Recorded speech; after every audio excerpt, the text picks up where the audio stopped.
కాంగ్రెస్ ఎంపీలు మౌనం. రాష్ట్ర సర్కారుకు దక్కని సొంత సభ్యుల సపోర్టు. విపక్షాలకు కౌంటర్ ఇవ్వడంలో విఫలం. 11 మందిలో చామల, మల్లు మాత్రమే యాక్టివ్. రఘువీర్, రఘు, వంశీ, కావ్య, అనిల్ పాత్ర అంతంత మాత్రమే. సీనియర్ ఎంపీలు బలరాం షెట్కర్ కనిపించేది తక్కువే.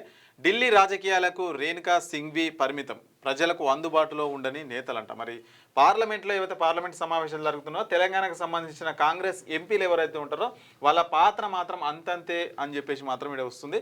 కేవలం ఒక ఎవరు చామల మల్లు మాత్రమే జర యాక్టివ్ గా మాట్లాడుతున్నట్టు కల్పిస్తూ మిగతా వాళ్ళందరిగా భువనగిరి ఎంపీ చామల, నాగర్ కర్నూలు ఎంపీ మల్లు రవి. ఈ చామల అంటే ఎక్కడికి పోయినా అక్కడ లైవ్లు ఇస్తాడు, ఎక్కడ పోయినా అక్కడ మాట్లాడతాడు.